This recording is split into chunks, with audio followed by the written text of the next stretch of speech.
Bayonetta, baby. Oh my god, it's a fucking classic. 4 years in the fucking making. We're finally back with Bayonetta 2, son. Platinum Games, once again, the best developers of all fucking time, putting out some of the best shit ever made. The original Bayonetta is a fucking 10 out of 10 masterpiece. Bayonetta 2 is a fucking classic. And right now, I'm just stoked for Bayonetta 3. I want that Kamiya cock. Bayonetta 3, give it to me. I want it. Now, in preparation for the third game, I wanted to make a video on Bayonetta 2 to sort of help people catch up on the story. But upon rewatching my old video of the original game, I kind of realized that I fucked myself. You see, while my previous video still covered the plot of the first game, it doesn't really explain the overarching lore of Bayonetta that well, because that was the joke! After all, your first playthrough of Bayonetta makes the story come across as pure fucking nonsense. So when I made that video, I wanted to capture the feeling of complete confusion. But now that Bayonetta 3 is coming out, I'm kinda fucked. I mean, I could go straight into the story of Bayonetta 2 and try to explain everything, but now that so much of its plot revolves around the first game, it would honestly be really confusing and not really serve the purpose of preparing everyone for Bayonetta 3. So before we even get into Bayonetta 2,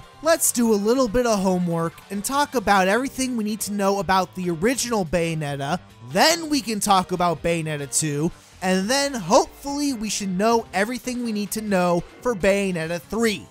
Hopefully. Okay, so in the lore of Bayonetta, there's basically 3 different realms called the Trinity of Realities. There's Inferno, the human world, and Paradiso. Inferno is basically hell, which is the home of the infernal demons. Paradiso is basically heaven, which is the home to the Laguna, Akka, the angels. And then there's the human realm, which is the home to the humans, which also has a 4th parallel reality called Purgatorio, where the demons and angels can meet on the same plane and beat the shit out of each other. Meanwhile, there's also 2 European clans called the Umbra Witches and the Lumen Sages, who were both given one of the 2 eyes of the world by the creator of the Trinity of Realities, and were both recognized as the overseers of history. The Umbra Witches made a pact with the infernal demons and possessed the left eye of darkness, while the Lumen Sages made a pact with the angels and possessed the right eye of light. This was the natural balance of the Trinity of Realities. That is, until that balance was broken. You see, one of the long-held laws between the 2 clans was that they must never create an intersection of light and dark, because it would result in calamity. However, despite knowing this, a Lumen Sage named Baldur was just talking to his buddies and he's just like,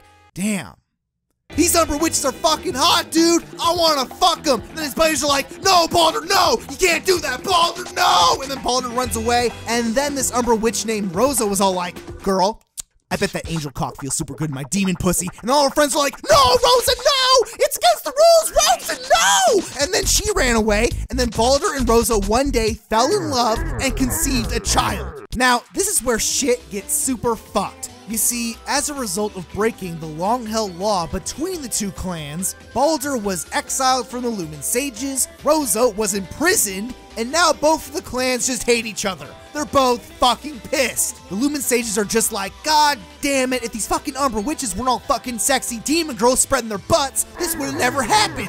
Meanwhile, the Umbra Witches aren't having it either. They're just like, well, if the Lumen Sages just settled for having little angel baby dicks instead of big Jesus cocks, it would have been fine. It's your fault. And then the Lumen Sages are just like, fuck you, it's your fault. And the Umbra Witches are just like, fuck you, it's your fault. No, fuck you. No, fuck you. This event started the clan wars. Umbra Witches versus the Lumen Sages, and by proxy, the infernal demons versus the angels. An entire war is waged all throughout Europe. Shit is super fucked. And after a long fought battle, the Umbra Witches barely won. All of the Lumen Sages were killed off. All of them fucking died, except for the exiled Lumen Sage, Baldur. Now, Baldur is fucking pissed, but since he's literally the last Lumen Sage alive, he decided to go back into the shadows and come up with a plan. So now it's 20 years later. The Umbra Witches are barely thriving, and the ill-conceived child of Baldur and Rosa was raised as a black sheep of the clan.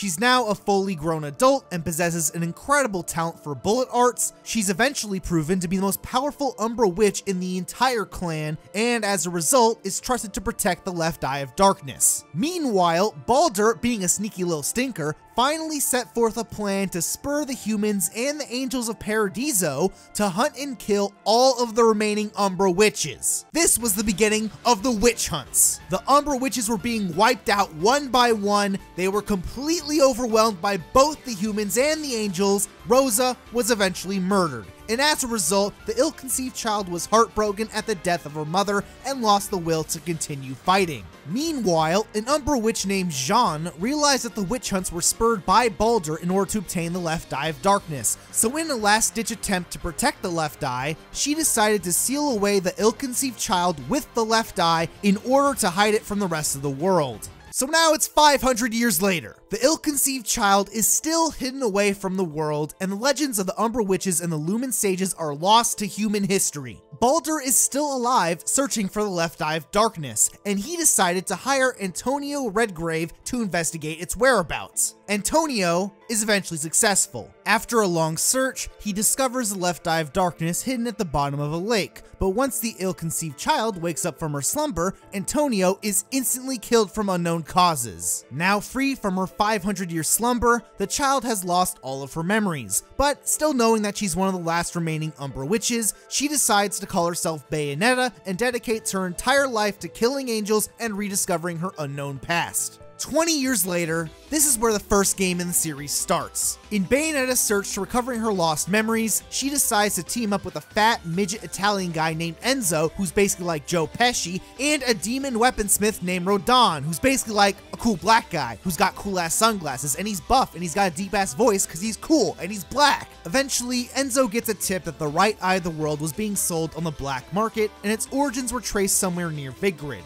So now Bayonetta goes on a search for the right eye in the hopes of finding some clues to help recover her lost memories. During her trip, Bayonetta runs into this journalist named Luca who is trying to discover the truth of the Umbra witches and the Lumen sages. More importantly, Luca is also the son of Antonio Redgrave and witnessed his father's death as a child when he discovered Bayonetta. So now Luca is blaming Bayonetta for his father's death, but at the same time, he also wants to fuck Bayonetta super hard cause she's sexy as fuck. So then Luca wants to kill her, but then he wants to fuck her, but then he wants to kill her, but then he wants to fuck her. It's pretty complicated. Bayonetta also discovers a child named Cereza who thinks that Bayonetta is her mom, and over the course of the game, Bayonetta protects Cereza from the angels because she might actually be her daughter, but she's not entirely sure because she doesn't remember anything. Also, Jeanne is still alive somehow, and apparently she's evil or something. So now Jeanne shows up every now and then in order to do a sick doppelganger boss fight, cause that's the fucking hypest shit. Now, a lot of other stuff happens throughout this trip to Vigrid, but basically all that matters is that Bayonetta shows up and kills a bunch of angels. It's just like, what the fuck is that shit? Bah, bah, bah,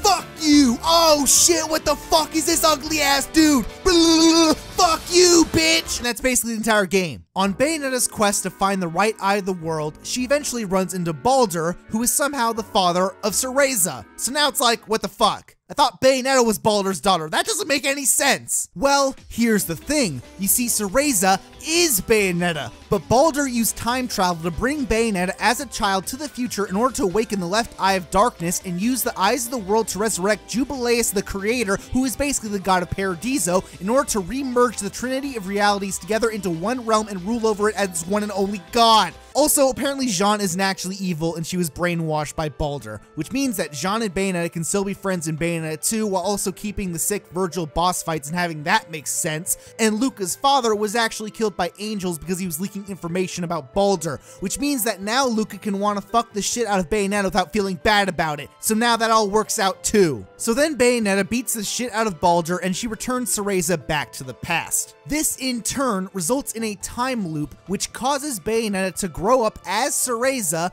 thus recovering her lost memories and awakening the left eye of darkness. You see, what happens throughout the story is that Cereza was given an Umbran watch by Rosa, and during her travels with Bayonetta, Cereza is told to always wear the Umbran watch around her neck to keep it safe. Now, once Cereza was sent back in time and the witch hunts start, Jeanne attempts to seal away Cereza to protect the left eye of darkness, but now her dagger bounces off of the Umbran watch because Bayonetta told her to always wear it around her neck, which then causes Cereza to regain her fighting spirit by remembering her mom, who is actually Bayonetta, who is actually herself 520 years in the future. So because of this slight change in events, Bayonetta altered the timeline and caused Cereza to fight alongside Jeanne in the witch hunts instead. Now, after the witch hunts, there's this sort of unexplained dark period that leads up to the events of everything that's happened so far, but it doesn't make any sense. Like, apparently Cereza regained her fighting spirit and participated in the witch hunts, but now there's also this 520-year period where we have to assume that she was either sealed away at the bottom of a lake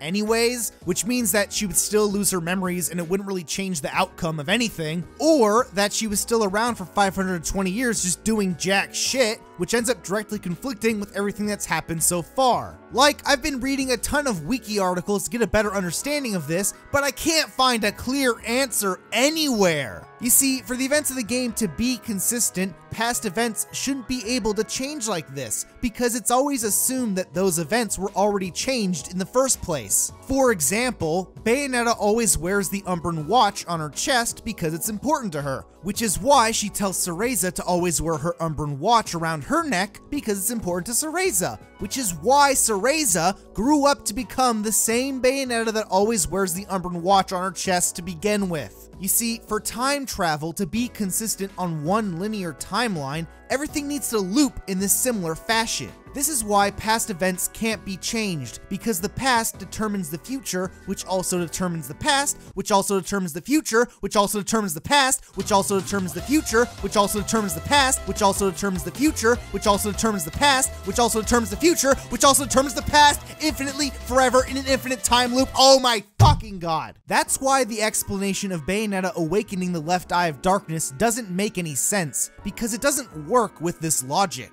I mean, the story starts with Bayonetta being sealed away by Jeanne, which then leads to the future Bayonetta changing the past and resulting in Bayonetta not being sealed away, but that doesn't make any sense, because if Bayonetta wasn't sealed away, she wouldn't become the Bayonetta that changes that event in the first place, because now everything is different. By drastically changing the past in this manner, it's actually creating an alternate timeline that shouldn't have an effect on the main story, which is why it's basically just a giant fucking plot hole. So for the story to make any sense whatsoever, we have to assume that Jeanne ends up sealing Bayonetta under the lake anyways, regardless of her participation in the witch hunts. After all, it could be entirely possible that both of these events happened anyways, with the true awakening of the left eye being a result of Bayonetta recovering her memory after Cereza was sent back in time. I mean, that's probably the most logical explanation, but I don't know, the game doesn't really explain it all that well because it's basically a giant fucking plot hole that contradicts with the time travel. So in terms of understanding the story for Bayonetta 3, the only important thing is that sending Cereza back in time resulted in Bayonetta fighting alongside Jeanne in the witch hunts for the very first time, which helped awaken the left eye of darkness once Bayonetta fully recovered her memories. This is later revealed to have been Baldur's plan the whole time, because Baldur was actually seeking out the left eye of darkness that was inside of Cereza and not Bayonetta. So then Baldur takes Bayonetta, who is now technically Cereza, up to space and attempts to revive Jubileus by inserting themselves into Jubileus's eyes and becoming the eyes of the world themselves. You see, the entire game creates this sort of bait and switch where we think that the eyes of the world are these physical gems, but in actuality, the left and right eyes of the world are sort of like this pseudo-spirit that resides inside of Bayonetta and Baldur. Anyways, now Jeanne is no longer brainwashed by Baldur and pulls Bayonetta out of the eyes of Jubileus. Baldur dies in the process of the resurrection, Jubileus is reawakened, and then Bayonetta beats the shit out of Jubileus, and then that's the end of the game. So with all of that out of the way, we now know everything we need to know from the first game to understand what happens in Bayonetta 2. You see, believe it or not, Bayonetta 2 is probably even more convoluted than the first game. But now that we did our homework and have a decent understanding of the chronological events of what's happened so far, the plot for Bayonetta 2 will hopefully make more sense. Hopefully. Now, Bayonetta 2 takes place a couple of months after the ending of Bayonetta 1. With Baldur's death in the first game, the right eye of light was lost from the world, forever, and now the Lumen Sages no longer exist. The game starts off with Bayonetta and Enzo doing some Christmas shopping. Enzo's just bitching about shit. He's just like, hey, Bayonetta, on time for this shit, forget about it. He's peeping asses and shit. Italian scumbag, Stromboli looking ass dude, fucking Joe Pesci ass dude. He's still great. So then Jeanne shows up and she's just like, listen, Cereza, things seem kind of off right now. Paradiso's been pretty quiet. Inferno seems to be pretty pissed off. Something's up. I don't know what's going on. Meanwhile, Enzo's shopping for some Christmas gifts for his kids, and he's just like, hey, I need a fucking toy for my little bambino. Put in the fucking gabagool, forget about it. But oh shit, it's 9/11, part 3. But then Bayonetta stops that shit. The angels are finally showing up to kick her ass. Everything's going fucking nuts. And then Radon shows up as Santa Claus riding Enzo's car on the side of a fucking building. Bayonetta's blowing shit up. It's like, oh shit, what the fuck is that? So then she kills that shit and then summons Gamora to finish the angel off. But then Gamora's just like, fuck this, and breaks out of Bayonetta's summon and then tries to kill Bayonetta. But then Jeanne protects her at the last second and ends up getting her soul dragged into Inferno. So then Bayonetta beats the shit out of Gamora on the fucking Empire State Building, sends him back to the Inferno, and rescues Jeanne's body. So now Enzo and Bayonetta are talking to Radon, and he basically explains that Jeanne isn't truly dead until her soul is completely absorbed by the Inferno. So in order to save Jeanne's life, Bayonetta has to find the literal gates of hell and reunite Jeanne's body with her Umbran Watch with only 1 day to spare. The gates of hell are located near the top of a sacred mountain called Fimbulventor, and the mountain is basically worshipped as a god because no one's ever been close to the top without dying from unknown causes. Apparently climbers have been stranded, planes just instantly blow up the second you get near it, and no one's ever been up there. So with that plot hole being properly filled in, Enzo and Bayonetta have to take a trip to a nearby town called Noaton, and Bayonetta has to climb Fimbulventor on foot in order to reach the gates of hell and save Jeanne's life. On her trip up to the mountain, Bayonetta beats the shit out of a bunch of angels until she runs into this random ass kid who's also being hunted by the angels. You see, this guy is named Loki, and he's also trying to reach the top of Fimbulventor. He's basically like this kid who uses magic to transform into a flying squirrel, and he also throws around magic cards like a fucking Melvin Yu-Gi-Oh nerd. And that's not even a joke, cause he's literally got the Millennium Puzzle. Like, don't tell me that's not some dumb Yu-Gi-Oh shit. So Bayonetta fights a bunch of angels, but now it's discovered that the angels are seeking out Loki for some unknown reason. So now Bayonetta is just like, oh shit, well this is going to make this way harder now. And then Loki's just like, nah, it's fine, I got this. And then she's like, fine, whatever, just get into my titties and be quiet. Meanwhile, Luca is also in Noaton as well, and he still wants to fuck the shit out of Bayonetta, but he's also doing some research on the God of Chaos, who is the creator of the eyes of the world and the true god of the human realm. You see, apparently the God of Chaos used to live in Noaton, which is why the town has gateways to each realm of the Trinity of Realities. So then Bayonetta fights even more angels, and then it's revealed that Loki is able to control the remembrance of time, which basically allows Loki to rebuild a bunch of old structures and do a bunch of crazy shit. They both eventually reach the Cathedral of Cascades, and inside there's a device that can build a giant bridge that'll take them halfway up the mountain. So sick. That's the plan. Then, for whatever reason, Loki freaks out and causes a giant water tornado to appear, and then he gets eaten by the giant angel from before. So now Bayonetta surfs up the giant water tornado while beating the shit out of the angel, and then they both reach the gates of Paradiso right before Bayonetta kills the angel and Loki falls back down to Noaton. So now Bayonetta goes after Loki and fights a bunch of angels until she runs into a masked Lumen Sage who wants to kill Loki. And it's like, oh, okay, apparently they're not all dead, even though the game just said that they were all dead. So now Bayonetta and the masked Lumen Sage fight each other. They both summon angels and demons. Everything's going fucking nuts. It's the fucking hypest shit. And then Bayonetta and Loki eventually get away. After the fight, Bayonetta and Loki are now much closer to the cathedral, so now Bayonetta fights even more angels until some of the infernal demons start trying to kill Bayonetta as well. So now Bayonetta has to fight angels and demons at the same time, and then Loki reveals that he's lost all of his memory and doesn't even know why he has to make it up the mountain. Meanwhile, Luca randomly shows up and explains the legend of Aesir. You see, according to legend, the god of chaos known as Aesir was the original creator of the world and watched over the realm from Fimbulventor.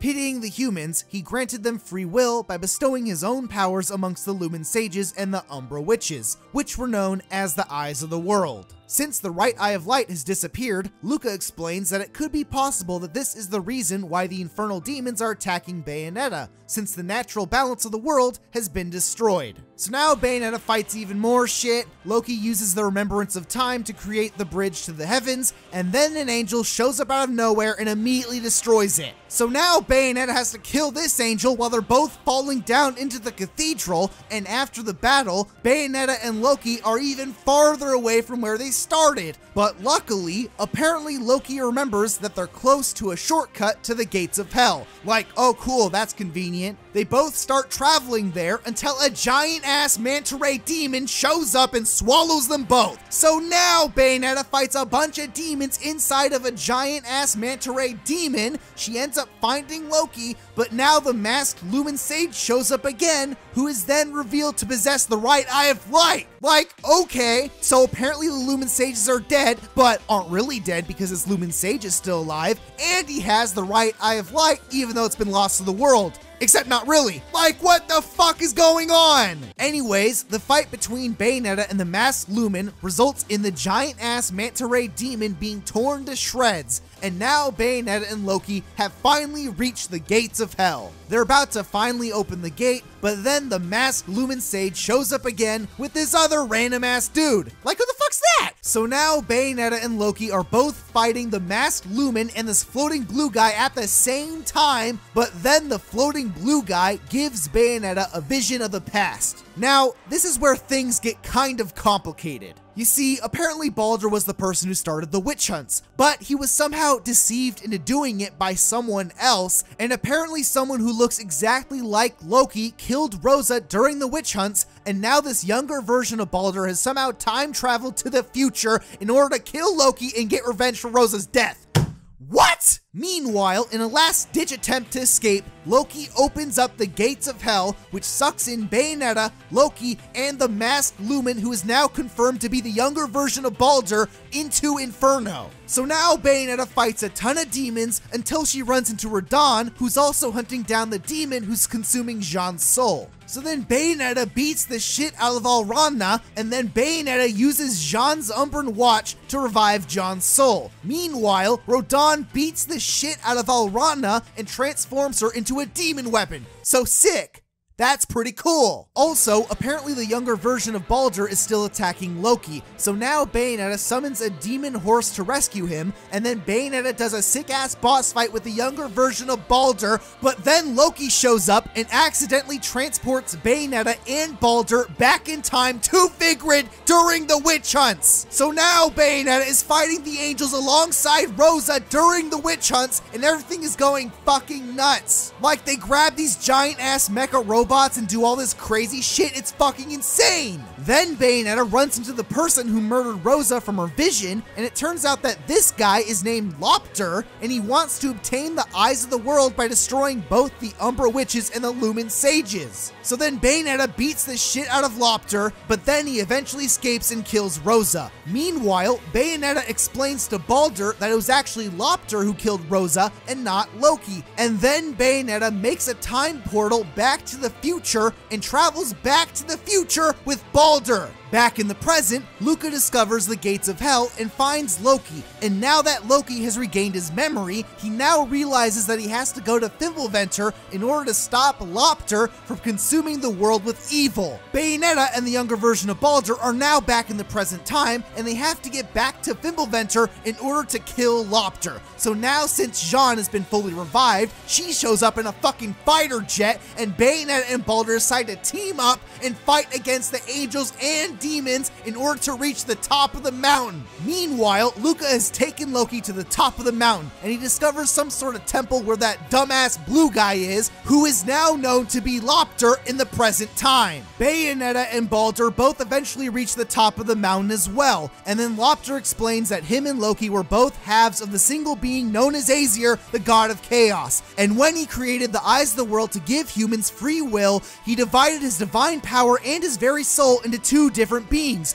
with Loki being the good half and Lopter being the evil half. However, the good half of Aesir sought to protect the balance that splitting his divine power brought to the world by giving his good half a sovereign power to freely control the eyes of the world. But the evil half, Lopter, realized that he could use the power of evil intent that humans gain through their free will in order to retrieve the full powers of Aesir. You see, the good half of Aesir realized that Lopter was seeking out his ability to freely control the eyes of the world, so he decided to escape 500 years in the future in order to protect his evil half from obtaining the sovereign power, which is why Loki looks exactly the same as his evil half 500 years ago, and also why the current version of his evil half looks completely different since he's been alive this whole time waiting for Loki to be reborn. What?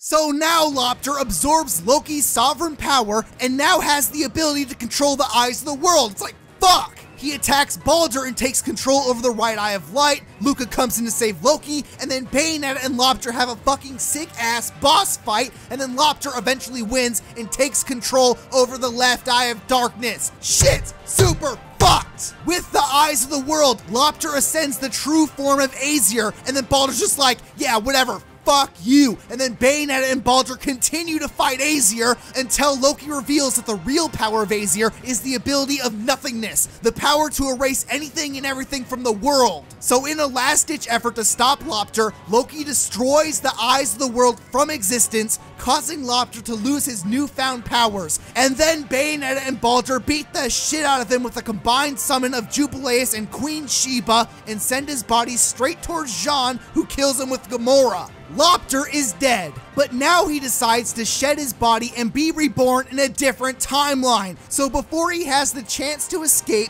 Baldur absorbs Lopter into his body, he becomes corrupted by the pure evil half of Aesir, and is then sent back in time to start the witch hunts, thus creating an infinite time loop that retroactively explains why Baldur was evil in Bayonetta 1, while also making Bayonetta 2 a prequel and a sequel at the same time. Oh my god! With Lopter finally defeated and Baldur sent back to his proper timeline, Loki decides to leave the fate of humanity up to itself, and he explains to Bayonetta that he's no longer needed in this world. He says that he'll return someday, he vanishes, and then that's the end of the game. Now, in terms of mapping out the chronological sequences of both games, that's really about it. I mean, there's some minor plot inconsistencies with some of the cutscenes, but in terms of understanding the overarching story of the series from point A to point B, that's basically all you need to know for Bayonetta 3. Honestly, if some minor things don't make sense, you should probably just look up a wiki article about it, and if you can't find a good answer, chances are that it just doesn't make any sense at all because the entire Bayonetta series is fucking nonsense. Anyways, that's basically Bayonetta. The story is fucking convoluted, but the games are hype as fuck, so who gives a shit? The whole point of Bayonetta is to do some sick-ass combos, you learn how to do dodge offset and master all your abilities, you beat the shit out of everything, and then you replay the game and try to get the platinum rankings. Like, why the fuck are you watching this video? Just go play the games! They're both on the Switch, it's like buy one, get one free, you have no excuse. You have no fucking excuse. If you haven't played Bayonetta, go play them right now. They're some of the best games ever made. These games are made to last a fucking lifetime. They are so fucking good.